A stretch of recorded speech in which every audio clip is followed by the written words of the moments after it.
Welcome to VoteProPot-Cast, the award-winning cannabis news podcast brought to you by VoteProPot.com. Here are your hosts, Jay Britton and Andrew McCreadys.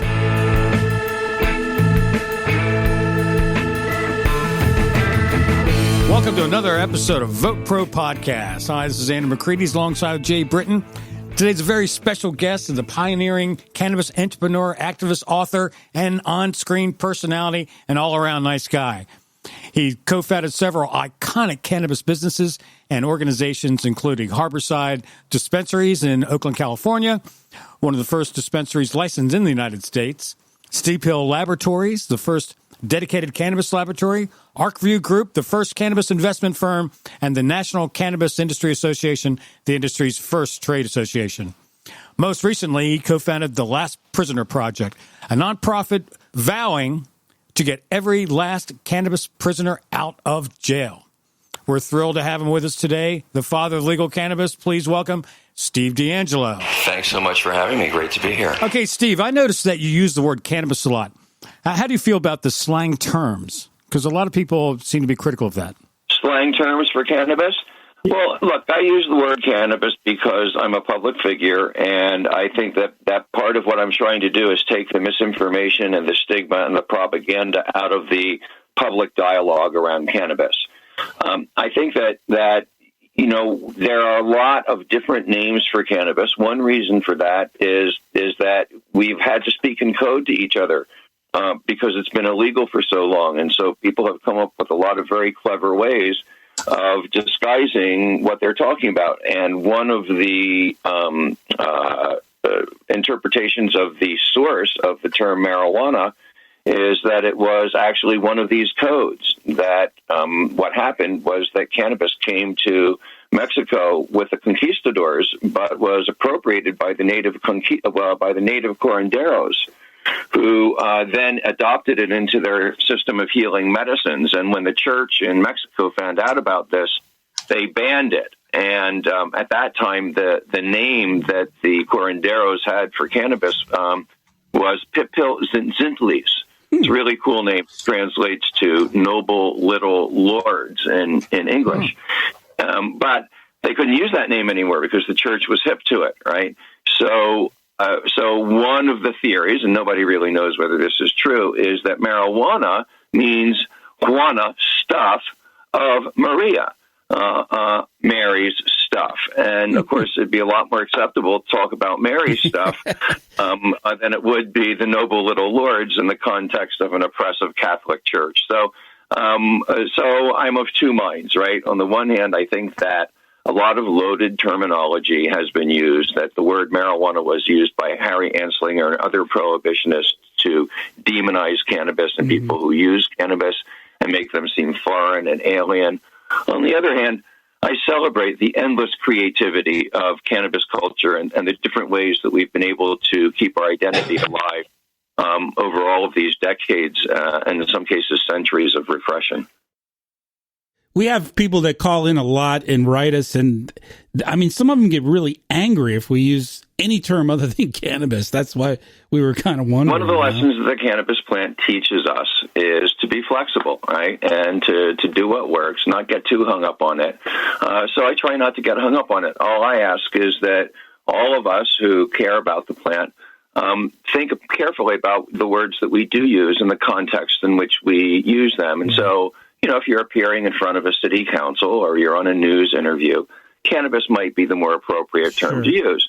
You're at a party and you're hanging out with friends, or you're stretching out on a humorous podcast, then, you know, there's dozens of other words for cannabis that could be equally appropriate. I think it's largely a matter of intent and context. You grew up as an activist and became a very successful entrepreneur, which is kind of unusual, that combination. And speaking first of your activism, in 1998, you spearheaded efforts to legalize cannabis right here in D.C. with Initiative 59, I believe it was. Yeah, that's what is your connection to D.C.? Because we're all here in D.C., of course. Well, my connection is that it was the D.C. area, with the exception of numerous foreign sojourns, was where I grew up and where I spent my career until I was into my mid-40s. In fact, the reason that I left D.C.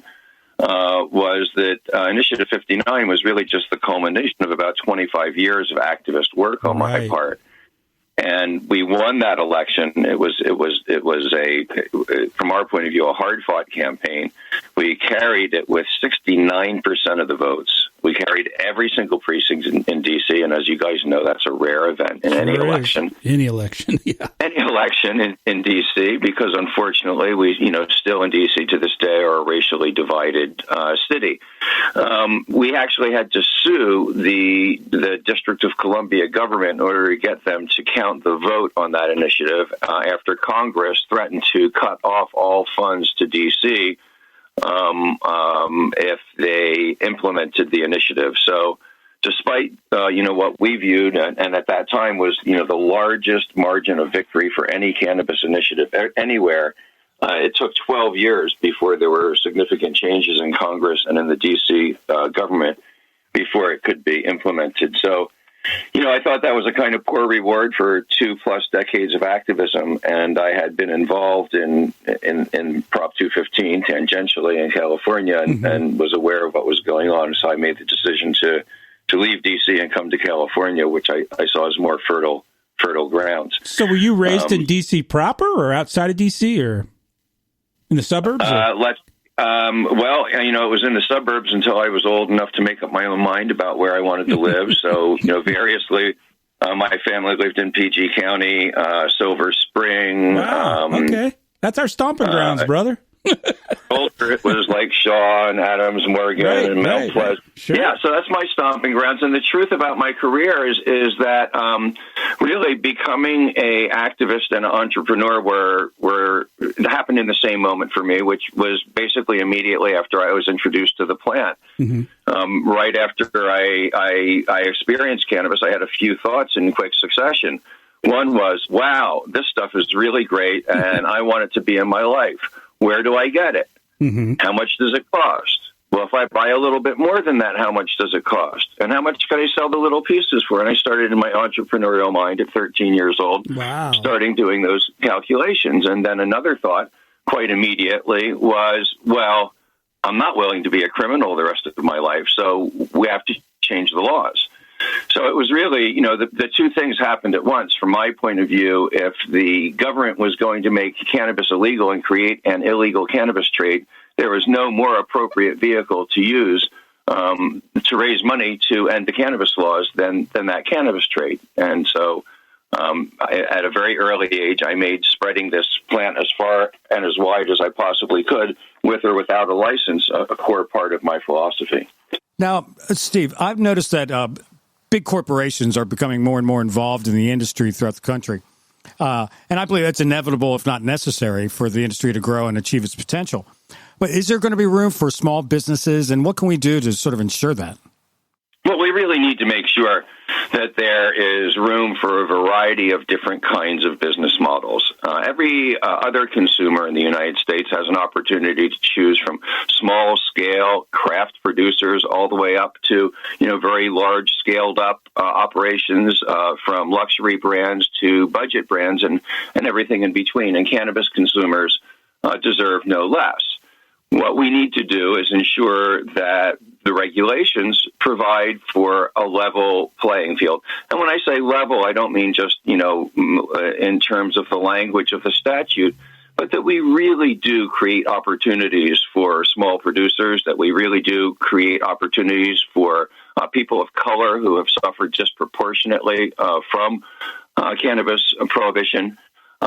And we'll let the market decide what really works and doesn't work. Nobody really knows what service models, what kind of brands, what kind of product formats are ultimately going to be successful. We're still figuring that out. So we want to make sure that there's a level playing field for all models. And, corporate cannabis, absolutely, there should be corporate cannabis. We would not be seeing the reform that we're seeing all around the world today were it not for corporate cannabis and the political power that the investor class brings to this conversation. On the other hand, it shouldn't be the only kind of cannabis that we have. There should be other parts of the cannabis economy. There should be nonprofit parts of the cannabis economy. Like in many countries, They have cannabis associations where people just get together and they have little clubhouses and they hang out with each other and they share weed with each other. And it's like a social club. And you don't have to get a whole bunch of licensing and you don't have to go through a whole bunch of procedures. We should have room for that kind of social experience, that kind of casual nonprofit sharing of cannabis in our system. We should have room for the very, very small micro producers. We should make sure that there's appropriate support that's available for marginalized communities that traditionally aren't able to enter a new industry. We can do all of these things, and we should. I noticed that some large corporations are entering the industry and people from corporate America are entering the industry. And I find that although it's a new industry, it's an old market. And some of these companies, there's a company here in Maryland that had a problem. They understand the business, but they don't understand the culture. There was a company called Curio that tried to sue the state of Maryland to limit the number of grow permits they're going to give out. And social networking went crazy. They planned a protest in front of their facility, and they backed out, and they left a vapor trail. They backed out so fast. So are we seeing a problem with corporate America not understanding the cannabis culture? I think that you put your finger on one of the key problems that we're seeing today, which is that a lot of the people who have been successful at raising capital and obtaining licenses are people who come from mainstream business backgrounds, not cannabis backgrounds. And, all of us, to one degree or another, are prisoners of our own experience. And so you have a lot of people who are in very powerful positions in the cannabis industry today who either don't use cannabis at all, use it quite lightly, or whose experience is just very recent and very limited. And compounded on that, there seems to be, often an attitude that that the mainstream business guys are here now, and they're going to show all of the stoners how business is really done. Right. And as you related, it's not unusual that they fall over their own feet in an effort to do that, because cannabis as a product is incredibly complex. And it's a unique product, right? So, like another example, one of the things I see a lot is companies that are started by a lot of the new corporate guys, and their basic marketing angle is to new adopters. Mm-hmm. Okay, I get that, right? There's legal reform. There's a lot of people who are going to be trying cannabis, like these folks who have never tried it before, and there's a big market there. But what I know that they don't is that over time, cannabis changes people who develop a relationship with it, and people who are new adopters are either going to stay with cannabis or they're not. Right. And if they stay with cannabis, it's not going to take too long before they turn from new adopters into connoisseurs. Yep. And I often see branding approaches which completely understand that kind of intimate relationship that people have with the cannabis plant. About 10 years ago, you co-founded the ArcView Group, which brings together cannabis entrepreneurs and investors, kind of like a weed version of Shark Tank, I guess. Did that philosophy go into your starting of the ArcView Group? In other words, trying to put together socially conscious investors with cannabis entrepreneurs? Well, let's rewind a little bit to the time that we launched the ArcView Group. This was 2009. Mm-hmm. There were only, I think at that point, 3 or 4 medical cannabis states, and California was the only one that had, any kind of licensable industry at that stage. And we are still seeing raids by the federal government very, very frequently, so the immediate organizing impulse for NCIA was just that we could have a voice in the federal government and begin to engage in this debate and this dialogue. It was formed, the organization was formed by people like myself, Troy Dayton, Aaron Smith. Mm-hmm. All of us came out of an activist background, not out of a professional background. There was not really a professional cannabis industry for us to come out of then.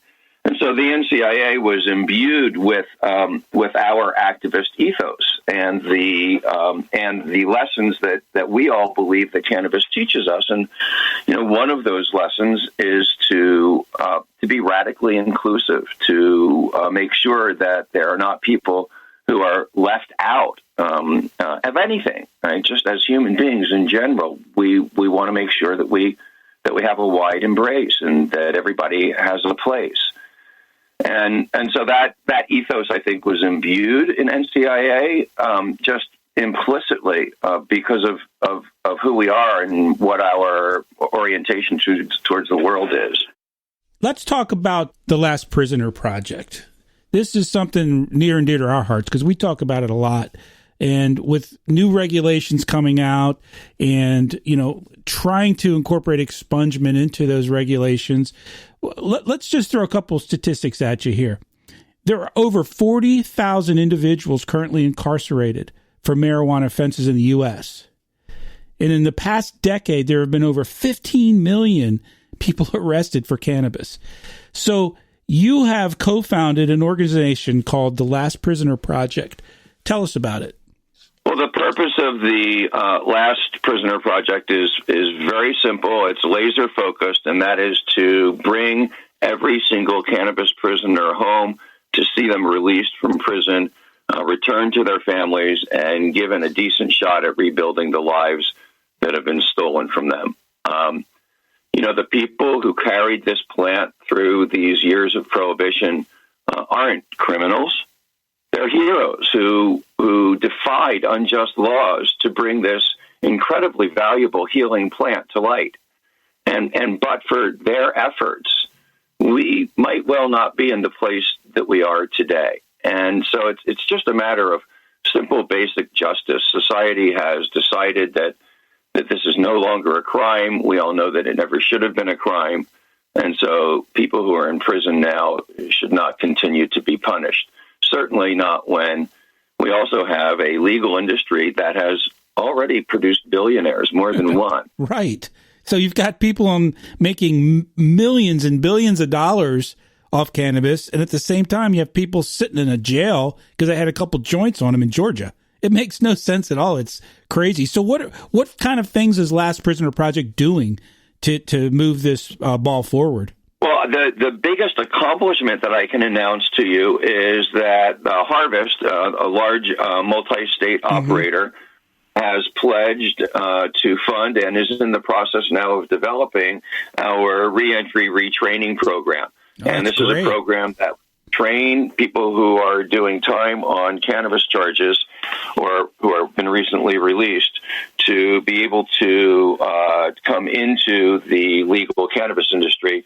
And then we'll pair them up with jobs either at Harvest or at other legal cannabis companies. That's great. Got a few other things that we're doing that are not fully funded yet, but we are out raising. And one of the things that we want to implement in 2020 is our Clemency Program. There are now 10 adult use legal states in the United States, and we believe that the governors of those states should release anybody who's in those prisons for cannabis crimes. It's no longer a crime. People are doing it legally and making money. Our prisoners should come home, and the governors of those states all have the authority, with the stroke of a pen, with executive clemency, to bring our people home. And so we are engaging in talks with those governors' offices already. Excellent. And the basic deal that we're going to make with them is that we will help the governor's office develop a set of protocols that will allow them, instead of approving one clemency petition at a time, which is typically how it's done, takes a long time. There's not many staff members in the governor's office.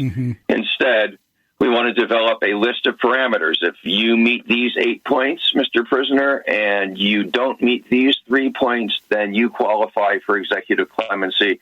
We think we can get thousands of people out of jail in 2020 with this method. That's fantastic. That's great. Yeah, we had Keith Strop on. One of the concerns was guys and ladies that are incarcerated can't afford a lawyer to get out or to get their case in front of a judge or whoever. So I mean, I think that's fantastic. So they just have to meet a series of points.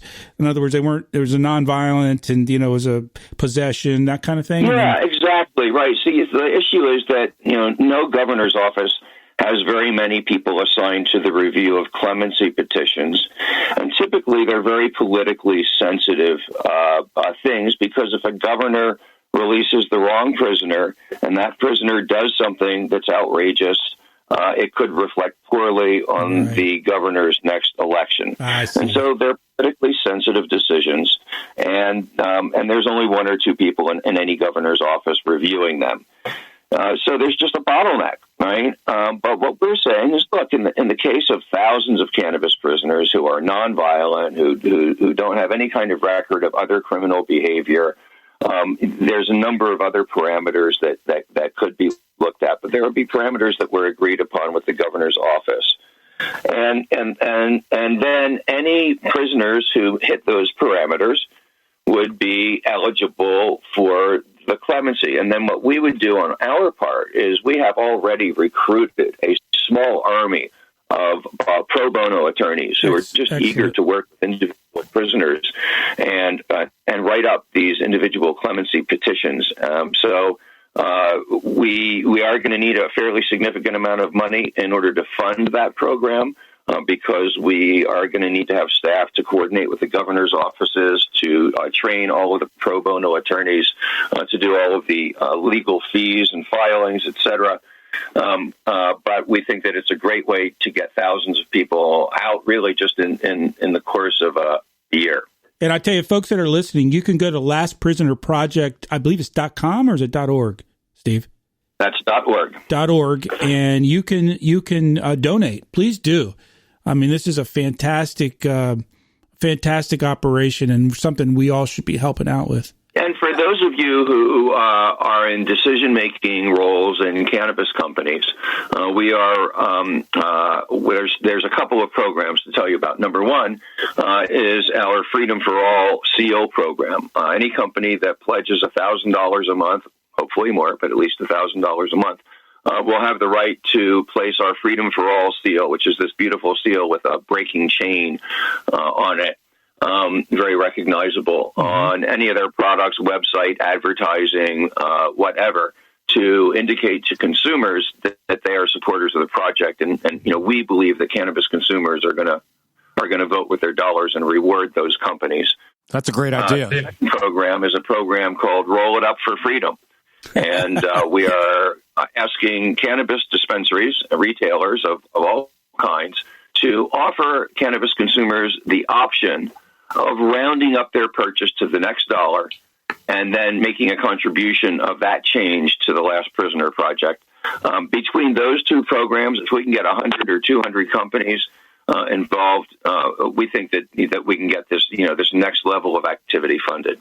That's great. Well, we can promise you that VoteProPot will be backing and supporting the Last Prisoner Project on every episode. Absolutely. Okay, now, Steve, we did a story a couple months ago about comparing the new cannabis industry with the alcohol and how alcohol after prohibition.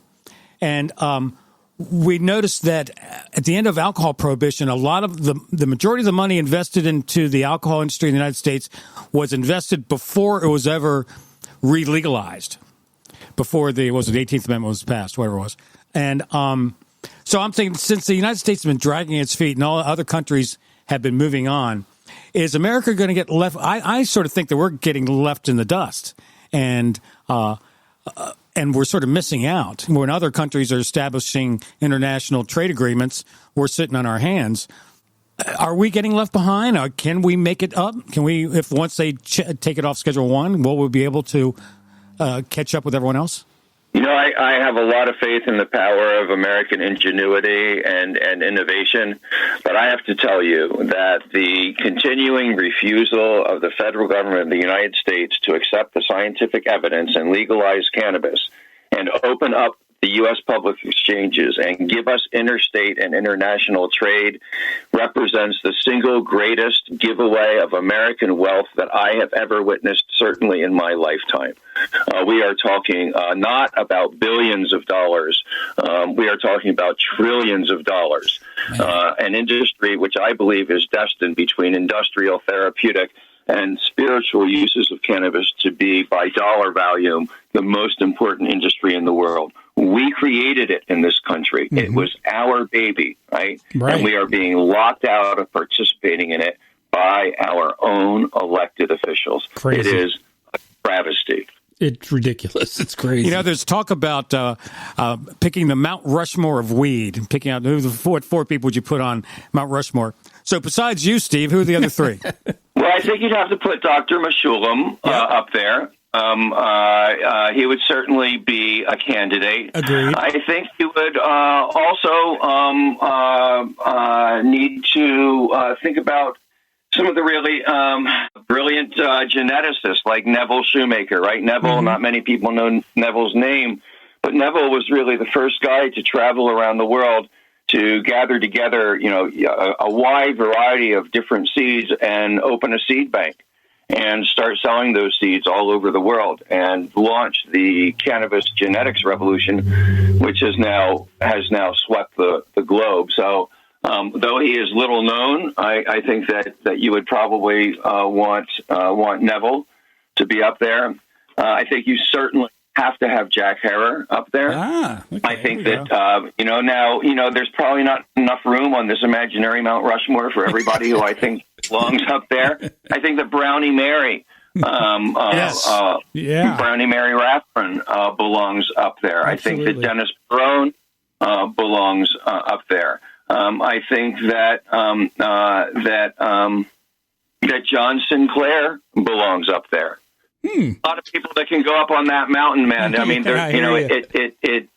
I've gotten a lot of attention, and I'm ever grateful for that because I spent most of my career being ignored or laughed at. So I really value audience. But the truth is that it took an army of thousands to get us here, and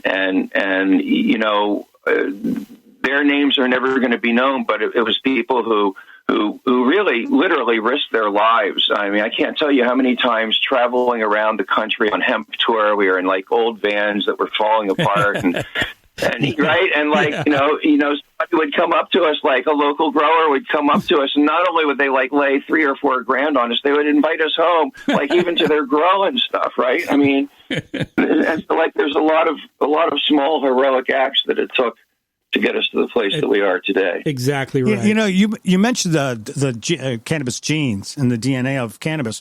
Over the last couple decades, so many growers have been developing strains that are high in THC, and they sort of maybe lost some of the other compounds, not knowing what they were doing. Has that had a permanent effect on the gene pool of cannabis? No, we'll get it all back. We are now just really emerging into what's going to be the golden age of cannabis genetics. Mother Nature was so kind to us, so generous with this plant. It's 140 different cannabinoids that we know of so far, and every one of them we've looked at has some kind of therapeutic effect. Add to that the 50-plus terpenes that we believe, maybe 150 terpenes that can be present in the cannabis plant, and all various different combinations. We will develop genetics over the course of the next decades and centuries that will express all of those varieties. There's going to be some challenges. We will never know what we lost and what we didn't get. Right. But I think that there have been people who, for the past couple of decades, even as the hybridization has been going on, have been farsighted, have gone into the hills, have gone into the far reaches of the growing areas, and have those land-raised strains. And so I know people around the world in their own respective countries who have worked on developing land-raised banks. I know that there are a number of Dutch companies and Spanish companies that have done the same thing. So I think to the contrary, that what we're going to see in coming years is an explosion of new types of cannabis that have, what is a variety of cannabis that's rich in CBG and THCV going to feel like? We don't know yet, but we're headed into that future. Steve DeAngelo has a book called The Cannabis Manifesto, A New Paradigm for Wellness. Excellent book. You can find him at stevedeangelo.com. Please check out thelastprisonerproject.org. Steve, is there any other way people get hold of you or anything else you'd like to leave folks with?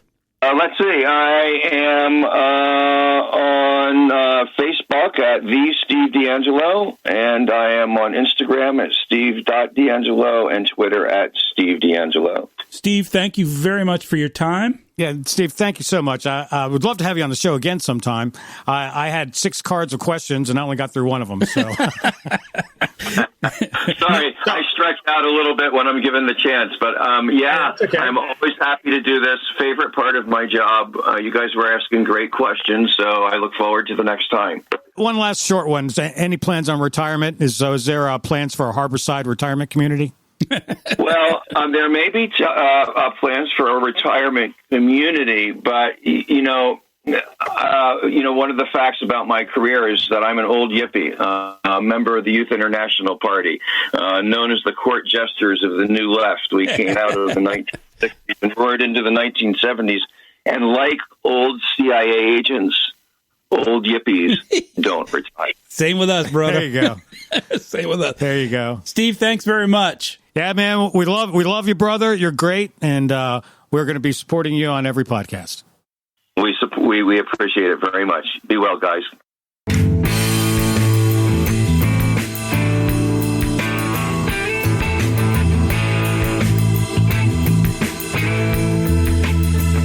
Wow, that was great, man. I'm so happy we finally got Steve DeAngelo on the show. Steve's the shit. He is the father. Is that what they call him? The father of the cannabis industry. So the big hoon of cannabis. I tell you what, he's intimidating because Steve knows everything about everything to do with cannabis. He's a really bright guy, man. And it's so rare to run across someone who is not only a successful activist. In other words, he's not just out protesting. He's out getting shit done. He's actually getting shit done. Not only that, but he's a very successful entrepreneur. And let's face it, Andrew, being an entrepreneur, A, is not easy. B, it's extra hard in the cannabis industry. So this guy, this guy's and one thing you got to say for him, and so many people in the industry, once they get involved and busy in their businesses, they tend to only advocate for the banking, stuff that's going to help them in their business. Stuff's going to help. Yeah, they sort of lose. Lose sight of they don't lose sight of it, but they don't concentrate as much time on the social issues. So true. But Steve, man, gosh, he doubles down on the social issues. He does. He cares about people in prison who shouldn't be. He cares about people who need medicine who can't get it. He cares about people trying to start businesses in areas that have been hardest hit by the drug the drug wars, let's call it. He cares about people, man, and he cares about people who are involved in this industry. So right on, brother. And he cared enough to get on a podcast with two knuckleheads. Yeah, man. Hey, Phil missed a good one. Phil had a gig tonight or something, I think so. Oh no, he had band practice. He has a gig this weekend, and I guess they got to practice. He's new to the band. I think he's played a couple gigs, but I don't think he's ever been to a practice. I thought what was interesting is Steve is from our stomping grounds, man. Silver Spring, and I grew up in Wheaton and Rockville, and here, so we grew up in the same neighborhood. I'm sure our paths crossed back in the 70s. I'm sure we're the same age, so yeah. Right, and he stuck around for, he was in his 40s when he moved. Yeah, so. He went to college at the University of Maryland, so. Anyway, we hope you enjoyed this interview. It was a lot of fun to do, and we're going to have a lot more interviews coming up in 2020. We're going to do a lot more political stuff. Right, Andrew? Absolutely. We're going to get ready for the primaries. We're going to be singling out some states. And also in the future, we're going to be concentrating on a few individual states. Like, for example, Virginia. We're going to sort of double down because, Jay's family's from Virginia. And I live here. I live in Northern Virginia, just outside of D.C. So thank you very much for listening to this very special episode with Steve DeAngelo. You can reach us at VoteProPot.com. You can send us an email at podcast@VoteProPot.com. You can call our message line at 240-257-2441. And please do, and we'll play your message on the show. And please like, follow, and share us on social networking. Just go to Facebook, LinkedIn, Twitter, and Instagram and do a search for Vote Pro Pot. Lock me up, find me good, label me a menace to your quiet neighborhood. I don't grow no plants, the state says I can't. That's not freedom, freedom, freedom. That's the point. Smoke a bowl, I roll a joint, do what I want. If I hurt nobody, that's the point. And if I want to get high, why shouldn't I? That's not freedom, freedom, freedom. That's the point.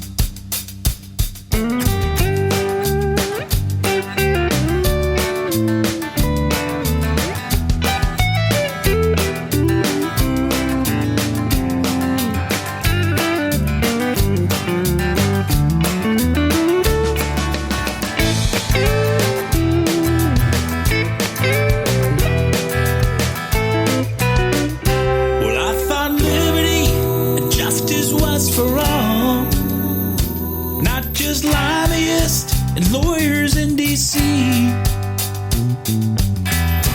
They don't listen to the people, but they decide what's best for you and me. Smoke a bowl or roll a joint, do what you want. If it hurts nobody, that's the point. So let's get high, yeah, you and I.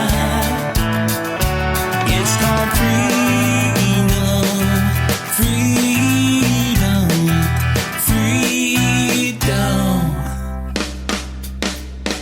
It's called freedom, freedom, freedom. Oh yeah, that's the point.